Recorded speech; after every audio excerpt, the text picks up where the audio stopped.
Hello. Hello, అస్సలాముఅలైకుం. సౌదీరావు గారా అండి? అవును సోదరు సార్. సౌదీరావు గారు, నేను సోషల్ మీడియాలో చూశాను, ఎమ్మెల్యే బీజేపీ పార్థసారథి ఆదోని గారికి మీకి ఏదో 10 లక్షలు ఇచ్చారనే గొడవ జరుగుతుంది. వాస్తవమా అండి అది? వాస్తవం సార్. అంటే బేసిక్ గా అసలు మీకు ఎమ్మెల్యే గారు ఎప్పటి నుంచి పరిచయం?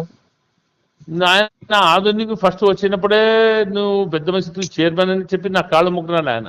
ఉమ్, వచ్చిన మనం మధ్య పనుడు తెలుగుదేశం ఆయన ఉమ్, పోయి పెద్ద మనిషి చైర్మన్ చూడకపోయినా ఉమ్, మన మైనారిటీ మంచి ఉన్నాయి ఆయన అంటే పోతే గెస్ట్ హౌస్ పోతే ఉమ్. కాళ్ళ మొక్కితే నేను పెట్టుకుని అన్న పెద్ద ఆయన డాక్టర్కు కాళ్ళ మొక్కడం చెప్పి కూర్చొని మాట్లాడి నీళ్ళు తాగి వస్తుంది. అది పరిచయం మాట. అంటే మీకు ఎన్నికల నుంచే పరిచయం ఈయన? పరిచయం అంటే మీరు ఈయనకి ప్రచారం, సరే సరే, ప్రచారం చేయడం అవన్నీ చేశారా? ప్రచారం చేస్తాము సార్, ప్రచారం చేస్తాము. నేను భాస్కర్ రెడ్డి రామచంద్రబాబు ముగ్గురు కలిసి 5 లక్షల రూపాయలు ఎలక్షన్ ఖర్చు పెట్టాం మనం. అంటే మీకు ఏదైనా పార్టీ సభ్యత్వం ఉందా రౌఫ్ గారు? ఉంది సార్, తెలుగుదేశంలో ఏం కోట్ల సూర్యప్రకాశ్ రెడ్డి అంటే మీరు రోడ్డు మీద పడుకున్నాము. అంటే మీరు అంతా చేశారు రౌఫ్ గారు, మీరు అంతా చేశారు ఎమ్మెల్యే గారి కోసం, పార్థసారథి గారి కోసం. మరి ఆయన ఎందుకు ఒకేసారి ఇలాగా మీ మీద ఆరోపణలు చేస్తున్నారు? మీరు వక్ఫ్ ఆస్తులు, ఆ పెద్ద మసీద్ ఆస్తులు ఏదో తప్పు చేస్తున్నారు ఎట్లా సార్ అంటే ఇది వక్ఫ్ ఆస్తుల కోసం రాలే. రంజాన్ గారి మసీద్ వచ్చినాడు, తిరుగుమ తిన్నాడు, బాగానే ఉన్నాడు, మంచిగా ఉన్నాడు, పూడుకున్నాడు, అంతా చేసుకున్నాడు. డబ్బులు అక్కడ సార్ 50 లక్షలు అడిగినారు సార్ నాకు బిల్డింగ్ కి. ఆయన పక్కన బిల్డింగ్ నేను కట్టేది. అంటే ఆయన ఇంటి పక్కన ఆయన ఏరియాలో ఉంది మీ బిల్డింగ్? అది రిలయన్స్ సార్, ఎన్నూరులో రిలయన్స్ ఉంది. రిలయన్స్ ఉంది అంటే సెంటర్ పేరేంటి? Reliance centre sir, Reliance trends Reliance centre అంటారు. అయితే ఇప్పుడు మీరు 10 లక్షలు ఇచ్చా అంటున్నారు, దానికి ఆధారాలు ఏమైనా ఉన్నాయా? బ్యాంక్ ట్రాన్స్ఫర్ చేశారా లేదా ఎలా ఇచ్చారా మొత్తం? సార్ ఎవరన్నా బ్యాంక్ ట్రాన్స్ఫర్ తీసుకుంటారా సార్? మీరు లంచం తీసుకున్నారు అంటే కాదు, బేసిక్ గా మీకి ఆయనకి మంచి సంబంధాలు ఉన్నాయని ఎట్లా ఎవరైనా లంచం తీసుకుని? ఆయన తెలుపరుడు సార్, మేము అంత తెలుపరుడు కాదు సార్. మేము అంటే ఆయన డాక్టర్ గారు కదా, వ్యాపారస్తున్నాం సార్, ప్రతి ఒక్కరు నమ్ముతాం సార్. మేము వ్యాపారం కొన్ని లక్షలు చేత్తో ఇస్తాం సార్, మళ్ళీ తీసుకుంటాం. అచ్చా, అంటే ఇప్పుడు మీరు క్యాష్ తీసుకపోయి ఆయన ఇంటికి ఇచ్చారు? 2 సార్లు ఇచ్చాను సార్, నేను మన డ్రైవర్ తీసుకుని. అంటే 2 సార్లు అంటే 5 లక్షలు చేసి ఇచ్చారు? 5 ఇచ్చారు 2 సార్లు సార్. అయితే ఈ డబ్బులు ఆయన మీ డ్రైవర్ గారు తీసుకెళ్లి ఇచ్చేవారు? నేను డ్రైవర్ పట్టుకుని వచ్చాను, నా చేతితో ఆయన ఇచ్చాను సార్. అచ్చా, మీరు ఇంట్లో కూర్చొని ఇచ్చారు? ఇంట్లో కూర్చొని. దాన్ని మధ్యవర్తి ఎవరు? బీజేపీ గంట. అచ్చా అచ్చా, ఎవరు ఆయన? ఆయన బీజేపీకి డిస్ట్రిక్ట్ ప్రెసిడెంట్, వైస్ ప్రెసిడెంట్. అచ్చా, ఏం పేరు ఆయన? బీజేపీ నీలగంట.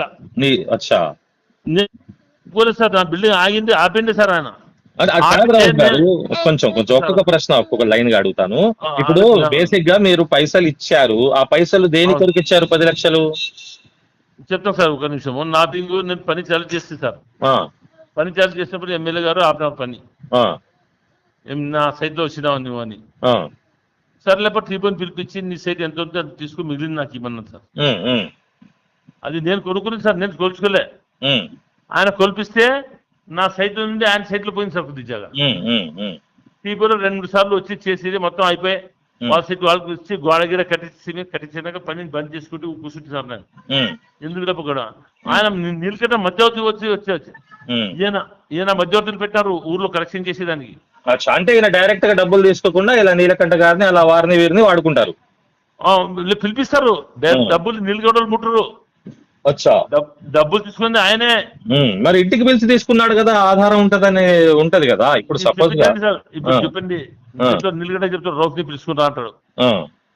నన్ను నిలగడ్డ చెప్పే ఏం బిల్డింగ్ ఆపినావు అంటే ఏం చేస్తానా మన పరిస్థితి అట్లుండదు ఆపుకున్నాను అంట. ఏదైనా సెటిల్ చేసుకోకూడదు అని. సడన్ నువ్వే చేయి, నువ్వైతే నేనైతే ఒకటే పట్టి రావడం కదా, ఏదైనా మాట్లాడినా కానీ సరే నువ్వు ఫలానా టైం రా అంటే ఆయన ఇంటికి పోతే అన్నాను. ఆయన పోతే భుజం మీద చేసి 50 లక్షలు ఈరోజు పెద్ద సౌకర్యం కదా. ఇది వాస్తవం సార్, ఇది 50 లక్షలు అడిగారా? 50 లక్షలు సార్. ఇది ఎక్కడ ఏ ఖురాన్ మీద చేయి పట్టుమని చెప్పమని చెప్తాను. మీరు ఎక్కడ అగ్గిలో నిలబెట్టి చెప్పండి. 50 లక్షల అమౌంట్ ని మీరు 10 లక్షలకు స్టడీ చేసుకున్నారు? నేనంటే సార్, నేను అంత పెద్దవాడిని కాదు. నేను రూపాయల కోసం 2 రూపాయల కోసం గుజరీ వ్యాపారం ఏదో పత్తి మంది చేసుకుని తింటాను. నాకు పిల్లలు కానీ చాలా ఎక్కువ మంది, 18 మంది పిల్లలు సార్. మాది పెద్ద ఫ్యామిలీ. నేను మీ పార్టీ వాడిని, అంత ఇవ్వలేదు సార్. అంటే ఇప్పుడు జాయింట్ ఫ్యామిలీ మీది, అన్నదమ్ములు అందరూ కలిసి 18 మంది పిల్లలు. 18 మంది పిల్లలు ఉండరు, మేము 10 మంది 30 మంది ఉన్నాం. 30 మంది ఉన్నాం సార్ ఇంట్లో. వచ్చి ఒక రూపాయి వడ్డీ తిన పెద్ద మనిషి చేయడం సార్ నేను పాల. అయితే ఈ డబ్బులు ఇచ్చి ఎన్ని నెలలు అయింది రావు భాయ్? 10 లక్షలు ఇచ్చి ఈ 10 లక్షలు ఇచ్చి ఏం సార్ 3-4 నెలలు అయింది సార్. 3-4 నెలలే అయిందా? అంతే సార్, ఎక్కువ లేదు. మరి ఇప్పుడు ఈయన వక్ఫ్ బోర్డ్ ఇన్స్పెక్టర్ ని పక్కన కూర్చోబెట్టుకుని ఆ పెద్ద మసీదు ప్రస్తావన తేవడానికి కారణం మీ మీద బురద జల్లడమేనా, లేదా వాస్తవంగా మీ తప్పేదైనా ఉందా? ఏదో సార్ బురద సార్, ఆయన చెప్పారు సార్, ఒకప్పుడు స్టేట్మెంట్ విన్నారు కదా మీరు. దీంట్లో ఏం లేదు, కోర్టు నుండి ఆర్డర్ రావాలి, ఎలక్షన్ నడపలేదు. ఆయన బురద చెల్లలేదు సార్, ఒకప్పుడు స్టేట్మెంట్ ఆయన మీద ఆరోపణ చేరాదు. అంటే కాదు వక్ఫ్ బోర్డ్ ఇన్స్పెక్టర్ కదా ఆయన పక్కన కూర్చున్నది. ఆయన ఇన్స్పెక్టర్ కూర్చొని ఈయన పిలిపించాడు జబర్దస్త్ ఆయన్ని. అచ్చా, అంటే బేసిక్ గా నాకు తెలిసిన చట్టాల ప్రకారం వక్ఫ్ బోర్డ్ ఇన్స్పెక్టర్ ఆయన ఒక ఇండిపెండెంట్ బాడీ, ప్రభుత్వంలో భాగమై ఉన్న చైర్మన్, ప్రభుత్వానికి సంబంధించి ఉన్న వీళ్ళంతా గవర్నమెంట్ ఎంప్లాయీస్. వీళ్ళు ఏంటంటే ఇండిపెండెంట్ గా పని చేయాలి, ఒత్తిడిలో రాకూడదు. ఎమ్మెల్యే గారు పిలిచారని ఆయన పక్కన కూర్చోవాల్సిన అవసరం లేదు. ఈయన ఏది ఇచ్చినా ఏదైనా రిపోర్ట్ ఉంటే వక్ఫ్ బోర్డుకి ఇవ్వాలి అంతే. కానీ ఈయన కూడా ఒత్తిడికి లోనయ్యాడు. లోలేదు సార్. ఎమ్మెల్యే అంటే ఇప్పుడు నడుస్తున్నా సార్, మీకు ఏం పేరు ఆ వక్ఫ్ ఇన్స్పెక్టర్ పేరేంటి? పేరు అంతాఫ్ ఏదో సార్. ఎన్ని నెలలు ఆయన వచ్చి ఎన్ని నెలలు? సార్ నాకు అంత లేదు సార్. నేను సరే, ఎందుకంటే ఇప్పుడు బేసిక్ గా మనకు సమాజంలో ఏం నడుస్తుందంటే, మీరేమంటున్నారు, పార్థసారథి గారు ఒక 2-3 ఏళ్ళు అంటే ప్రభుత్వం ఫామ్ అయ్యి 2 ఏళ్ళు వస్తుంది. అయితే ఈ 2 ఏళ్ల నుంచి పరిచయం అంటే, మరి 2 ఏళ్ల నుంచి రౌఫ్ దొంగ అని ఎందుకు చెప్పలేదు ఎమ్మెల్యే? అదే మాట చెప్తుంది సార్, 2 ఏళ్ళ సార్ నేను పని చేపెట్టి పక్కన. మరి ఎన్నికల్లో పని చేస్తున్నప్పుడు నువ్వు ఎందుకు నా పని ఆపలేదు? అదొకటి. రెండోది ఏంటంటే, ఆయన కోసం ఎన్నికల ప్రచారాల్లో కూడా తిరిగారు. 2 ఏళ్ళు అయిపోయింది. ఇప్పుడు మీరు 10 లక్షలు తీసుకున్నాం అనగానే మీరు దొంగ అని తెలిసి వచ్చింది ఆయనకి? లేదు, 2 టాబ్లు వేసాం సార్. 2 టాబ్లు వేసారు, కళ్ళు మూసుకున్నాడా పడుకున్నా? మన అంటే మన పని ఎన్ని నెలల నుంచి జరుగుతుందా? 2 ఏళ్ళే సార్. 2 ఏళ్ళే సార్ పని జరుగుతుంది. 2 months నుంచి స్టార్ట్ అవుతుంది. ఎప్పుడైతే మీ పని స్టార్ట్ అయింది? 2 years సార్. 2 years నుంచి నడుస్తుంది. అండర్ గ్రౌండ్ అయిపోయింది, ఫస్ట్ హ్యాప్ అయిపోయింది. ఇన్ని రోజుల్లో ఆయన కనబడలేదా నేను అక్రమ కట్టడం కడుతున్నాను అంటే? తీసుకున్నాను సార్. మీరు కూడా నేను చెప్పేది ఏంటంటే రౌఫ్ గారు, ఇప్పుడు దీనిలో ప్రజలు సర్వసాధారణం ఏంటంటే, మీరు ఆరోపణ చేసినప్పుడు ఎదుటివాడు కూడా కొన్ని ఆరోపణలు చేస్తాడు. అది ఎమ్మెల్యే గారా సామాన్యుడా అనేది కాదు, కానీ దాన్ని రుజువు చేసుకునేది మీలో కూడా ఉండాలి కదా. అందుకోసమే మీరు ఏ విధంగా అయితే ఇది మస్జిద్లకి, మందిరాలకి, చర్చిలకి సంబంధించింది కాదంటున్నారో, అలానే ఇప్పుడు మీరేమో మస్జిద్ ఏదో తప్పు చేశారంటే, మీరు కూడా బీజేపీ ఎమ్మెల్యే మందిరం తప్పు చేశారని చూపించచ్చు. అందుకోసమే నేను అలా కాకుండా, ఎమ్మెల్యే గారైనా, బీజేపీ పార్థసారథి గారు మీరైనా, మీరు సక్రమంగా మీరు మరి కంప్లైంట్ ఏమైనా ఫిర్యాదు చేశారా ఎమ్మెల్యే గారి మీద, ఇలా లంచాలు తీసుకోవడం జరిగింది ఒక పబ్లిక్ రిప్రజెంటేటివ్ అయి ఉండని?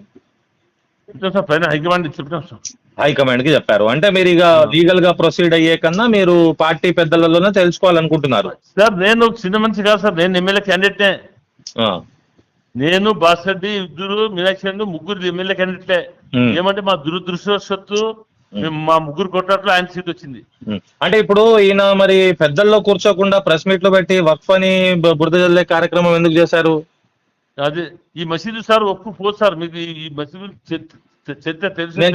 నేను పర్యటించా రౌఫ్ భాయ్, పెద్ద మసీదు అదోని వచ్చినప్పుడు చెప్పింది. ఈ మసీదు ఒక బోట్లో పోదు సార్, ఇది మాకు బయలాస్ ఉంది. ఓకే. లేకుంటే ఎప్పుడు పోయింది. సెల్ఫ్ స్టైల్డ్ కమిటీ అంటారు ఇది. దీనికోసం నేను సొంతం డబ్బు 50 లక్షలు ఖర్చు పెట్టాను సార్. చూడండి రౌఫ్ భాయ్, మీ గురించి మార్కెట్ లో చాలా స్పష్టమైన టాక్ ఉంది. ఏమని? రౌఫ్ భాయ్ డబ్బు తినే మనిషి కాదు, ఆయన కష్టపడి ఆయన సంపాదించుకున్నాడు, ఆయనకి డబ్బు కకుర్తి పడాల్సిన, మసీద్లు కబ్జాలు చేయాల్సిన అవసరం, కబ్రస్థాన్లు లేదని ఆదోని ప్రజలతో నేను సంప్రదించా. అందుకోసమే నేనేంటంటే సమాజంలో వాస్తవాలు చెప్పాలి. ఇప్పుడు మీరు ఎమ్మెల్యేతో అయిన విషయంలో మీకు న్యాయం జరుగుతుంది అనుకుంటున్నారా, లేదా మీకు ఏం కావాలి ఇందులో? ఎప్పుడు ఖచ్చితంగా న్యాయం తెలుస్తుంది సార్. తెలుస్తుంది న్యాయం. అంటే మీరు ఇప్పుడు భారతదేశ చట్టం మీద నాకు మొత్తం గౌరవం ఉంది. సరే ఇప్పుడు మీకు లోకల్ సంస్థలు, సంఘాలు, మత పెద్దలు, ఆదోని వాళ్ళు ఏమంటున్నారు మరి? మీ తరఫు ఉన్నారా, లేదా ఎమ్మెల్యే చెప్పిన? మొత్తం ఈయన సార్ ఇంటింటికి పోతున్నాడు, కాగలు పడుతున్నాడు. నీ ఇంటికి వస్తాను, నీ ఇంటికి వస్తాను, ఇల్లు తిరుగుతున్నాడు ముస్లింస్ ఇంటికి. రావాలని రావద్దు నాయన, నీవెందుకు మా ఇంటికి వస్తావుంటే ఇంటికి పోతున్నాడు. పోవడము, ఆడు వీడియో తీయడము, పైకి పంపించడం. నేను ముస్లింస్ వేస్తాను.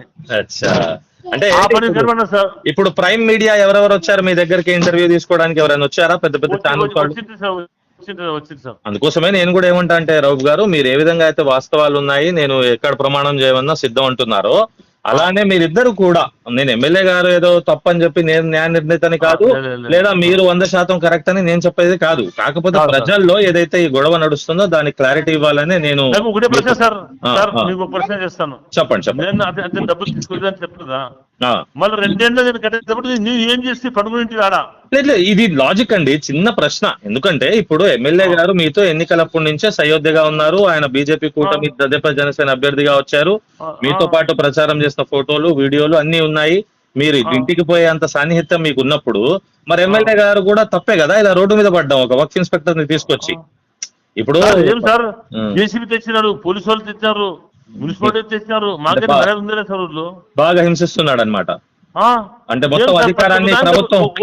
ఒకసారి పేపర్ ఉందా మీ దగ్గర? పేపర్ చూపిస్తాను, పంపించండి, చూస్తాను. 17 రకాలు రాశారు సార్. ఎవరో మహానుభావుడు చిట్టని చెప్పు మీరు. అంటే మీడియాలో ఉంటది రౌఫ్ గారు, మీడియాలో అన్ని రకాల మీడియాలు ఉంటాయి కాబట్టి కొంతమంది ఆరోపణల మీదే రాసేస్తారు, కొంతమంది ఇప్పుడు నేను ఏ విధంగా అయితే వివరణ తీసుకొని మీ వద్ద మాట్లాడుతున్నాను అలా మాట్లాడే వాళ్ళు చాలా. 17 రకాల రాశారు, జవాబు ఇవ్వమని చెప్పు ఆయనకు. అంటే ఎమ్మెల్యే గారిది కూడా ఇక్కడ ప్రజల్లో మాట్లాడుకుంటుంది ఏమిటంటే, రౌఫ్ అనే వ్యక్తి 10 లక్షలు తీసుకున్నాడు అని ఆరోపణ చేసినప్పుడు మీరు తీసుకోలేదని చెప్పాలి కానీ, చూపియాలి కానీ, మీరు ప్రతి ఆరోపణలు చేయాల్సిన అవసరం లేదు కదా. ఇక్కడ సార్ ఒక రాష్ట్రం సార్, ఇక్కడ రాష్ట్ర మున్సిపల్ షాపుల టెండర్ లో 1.5 లక్షలు, అంగన్వాడీ టీచర్ల ఆలయాల నియామకంలో 2 లక్షల రూపాయలు క్లియర్ గా 17 రాష్ట్రాలు సార్ ఆయన బెట్టింగ్, క్రికెట్ బెట్టింగ్ నిర్వహణకు అనుమతిస్తూ. అంటే రౌఫ్ గారు మీరు తప్పుగా అనుకోవద్దు, పెద్దలు అనుభవం ఉంది. ఇప్పుడు మిమ్మల్ని ఆయన బిల్డింగ్ 10 లక్షలు తీసుకోవడం డిస్టర్బ్ చేశారని మీరు పూర్తిగా ఒక ఎమ్మెల్యే లంచ్ అవతారం ఎత్తాడు అని చెప్పే మాటల కన్నా చాలా ఆధారాలతో ప్రూవ్ చేయాల్సి వస్తుంది. అందుకోసం మీరు కూడా ఏంటంటే, ఇప్పుడు ఆయన ఏ విధంగా అయితే బజార్న ప్రెస్ మీట్ లో పెట్టి వక్ఫ్ బోర్డుని లాగుతున్నారో, వక్ఫ్ ఆస్తుల్ని లాగుతున్నారో, మీరు కూడా అలా తొందరపడి ఆయన అన్ని అక్రమాలు చేస్తాడు అని చెప్పి మీరు కూడా తొందరపడకండి. మీ ఇద్దరి మధ్య ఏదైతే సమస్య ఉందో పెద్దల్లో పార్టీ హైకమాండ్ తెదేపా జనసేన బీజేపీ పరిష్కరిస్తుందా చూసుకోండి, లేదా ఏం చేశాను సార్ 11:30 మధ్యవర్తితో ఫోన్ చేసి చేపించారు. ఆయన సారీ చెప్పను, నేను వదిలేస్తాను. నేనంటే నా గొంతు పైన సారీ చెప్పను. అంటే సారీ చెప్తే ఆయన చేసిన ఆరోపణలు మీరు చేసిన ఆరోపణలు పోతాయా? ఇప్పుడు మీరు అన్నారు ఆయన లంచాలు తీసుకుంటున్నాడు, ఆయన అన్నాడు మీరు వక్ఫ్ ఆక్రమణలు అన్నారు, మళ్ళీ మధ్యలో ప్రజలు పిచ్చోళ్ళ. అంటే నేను ఒకటే మాట చెప్తాను సార్, అప్పటికి ఇప్పటికి నేను మొండి మనిషిని, నేను ఇచ్చింది వాస్తవం సార్. నా ప్రాణం పోయినా గానీ అదే మాట సార్ మాట్లాడేది. నేను డబ్బు ఇచ్చిన ఎవరికి? బిల్డింగ్ కోసం 10 లక్షలు, మళ్ళీ 2 ఏళ్ళు నేను పండుకున్నారా బిల్డింగ్ కట్టేటప్పుడు? నేను మళ్ళీ చెప్తున్నాను మీకు, ఎమ్మెల్యే గారు మీరు డబ్బులు తీసుకున్నారా తీసుకోలేదా, మీరు ఏదైనా ప్రమాణం చేయడానికి మందిరమా, చర్చా, మస్జిదా అవి తేల్చుకోండి. అంతే తప్ప మీరు అక్రమాలంటే ఆయన అక్రమాలని, ఇలా అక్రమాలని ప్రజల్లో ఏముందంటే, అరే ఎవరు మంచి కాదు అందరూ దొంగలే అనే అభిప్రాయం వస్తుంది. అందుకోసం మీరైనా జాగ్రత్తగా ఏం చేయాలి, ఈయన తప్పు ఉంటే అది మీరు వివరించి ప్రజల్లో న్యాయం కోసం ఏదైతే సంబంధిత న్యాయపడడం చెప్పేసాను సార్. మొత్తం మా మైనారిటీస్ కమిటీలో ఆదోళనలో సార్ చిన్న పిల్లల్ని నమ్ముతారు నాకు. లేదు నేనేమంటానా అంటే రౌఫ్ భాయ్, సౌదీ రౌఫ్ అనగా డబ్బు కకృతి పడాల్సిన అవసరం లేదు అనేది తెలుసు. ఇక్కడ మీ మీద ఉన్న ఆరోపణ కూడా ఇప్పుడు ఎమ్మెల్యే చేసింది ఆయన చేశాడే తప్ప, ఏదైనా ముస్లింలు చేస్తుంటే ఈ పాటికి ప్రభుత్వం వచ్చిన 2 ఏళ్లకు తెలిసేది కదా, మీ మీద ఎంక్వైరీ చేయాల్సింది కదా, వక్ఫ్ ఆస్తుల గురించి పట్టించుకోవాల్సింది కదా. ఎప్పుడు లేని వక్ఫ్ ఆస్తులు ఎమ్మెల్యే పార్థసారథి గారికి ఇప్పుడు ఎందుకు గుర్తొచ్చాయి? మొన్న మరి వక్ఫ్ బిల్ వచ్చినప్పుడు ఏముండే స్టాండ్ ఎమ్మెల్యే గారిది? ఏం లేదు. అందుకోసమే నేను కూడా ప్రజల్లో ఇప్పుడు మనం మాట్లాడుతుంది రికార్డింగ్ పెట్టొచ్చా రౌఫ్ భాయ్? పెట్టొచ్చు సార్. మీరు ఏమైనా వాస్తవాలు ఇంకా చెప్తారా? చెప్తాను సార్, వాస్తవాలు మొత్తం ఇదే.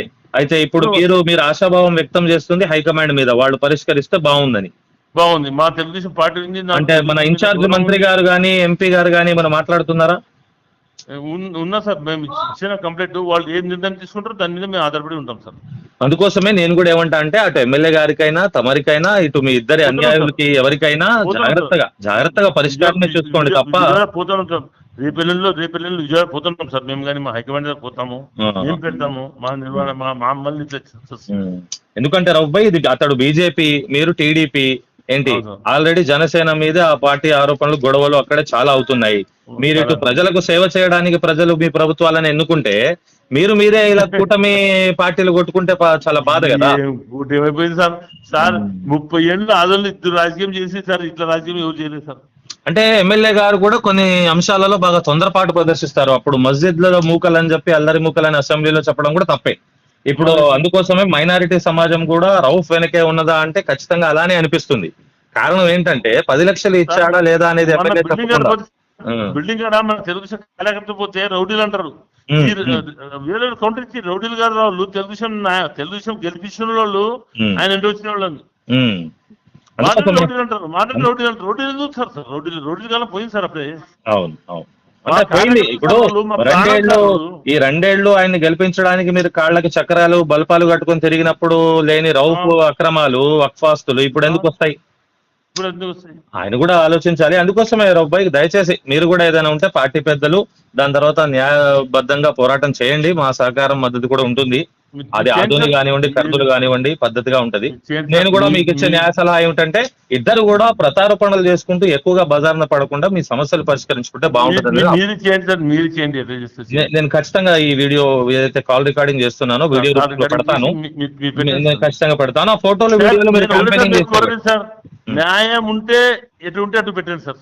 ఖచ్చితంగా ఇప్పుడు ప్రజలు మీరు మాట్లాడిందే వింటారు కాబట్టి ఇందులో నేను ప్రజలు వాళ్ళ అభిప్రాయాలే తప్ప ఇటు ఎమ్మెల్యే గారు డబ్బులు తీసుకున్నారంటుంది, అటు మీరేదో తప్పు చేశారు వక్ఫ్ అంటుంది. మీరిద్దరు కలిసి అటు హైకమాండా ఇటు వక్ఫ్ బోర్డా అటు ప్రభుత్వమా ఏదైతే విచారణ సంస్థలు తేలాలి. అందుకోసమే మీరు కూడా న్యాయ పోరాటానికి సిద్ధమవుతారా? పెద్దల్లో పార్టీ హైకమాండ్ సిద్ధమవుతారా? చూసుకోండి. లేదు సార్, నేను రెండు రెడీ సార్. న్యాయ పోరాటానికి రెడీ, రెడీ సార్. ఓకే ఖచ్చితంగా రౌఫ్భాయ్ నేను మీ ఇద్దరి మధ్య సమస్య పరిష్కారం అవ్వాలి.